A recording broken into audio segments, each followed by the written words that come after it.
High friends, welcome to Yashikar. இன்னையோட இந்த serial வந்து எண்ட் ஆயிடுச்சு. ரொம்ப ரொம்ப இது என்ன சொல்கிறது, சூப்பராக அழகான ஒரு காதல் கதையோட தொடங்கின ஒரு சீரியல். நல்லா வந்து இன்னும் கொண்டு போயிருக்கலாம். ஏதோ ஒரு சில காரணங்களால் டிஆர்பி அப்படின்ற ஒரு மெயின் ரீசன்னால் வந்து சீரியல் எண்டானது தான் ரொம்பவே வருத்தமாக இருக்குது. அந்த 6 o'clock டைம் ஸ்லாட்டில் எந்த சீரியல் போட்டாலும் அந்த டைம் ஸ்லாட்டில் சர்வைவ் ஆகிறது ரொம்பவே கஷ்டமான ஒரு விஷயம்தான். அதுதான் காரணம் எனக்கு தெரிஞ்சு என்என்கே இவ்வளோ சீக்கிரம் வந்து எண்டானது.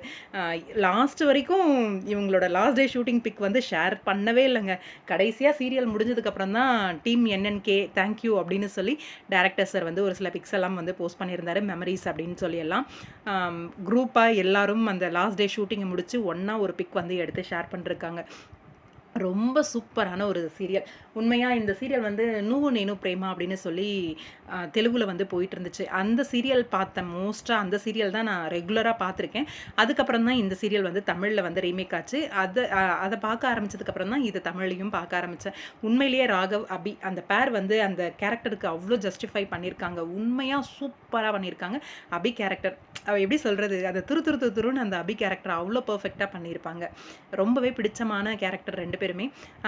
எல்லாருமே அவ்வளோ நீட்டாக க்ளீனாக அவங்களோட பார்ட்டை வந்து ரொம்ப அழகாக பண்ணியிருந்தாங்க. கிருஷ்ணா மெயினாக சொல்லணும்னா அவ்வளோ ஒரு நெகட்டிவான ஒரு கேரக்டர், அதையும் ரொம்பவே சூப்பராக பர்ஃபெக்டாக பண்ணியிருப்பாரு. ரொம்பவே ரசிக்கக்கூடிய வகையில் தான் இருந்துச்சு. சடனாக முடிஞ்சது ரொம்பவே வருத்தமாக இருக்குது. கண்டிப்பாக சீக்கிரமாக எல்லாருமே ஒரு புது ப்ராஜெக்டில் வந்து கமிட் ஆகி வரணும் அப்படிங்கிறது தான் ஆசை. பார்க்கலாம், வெயிட் பண்ணி. உங்களோட கருத்துக்கள் என்ன, இந்த சீரியல் எண்ட் ஆயிட்டதை பற்றி கமெண்ட் பாக்ஸில் சொல்லுங்கள்.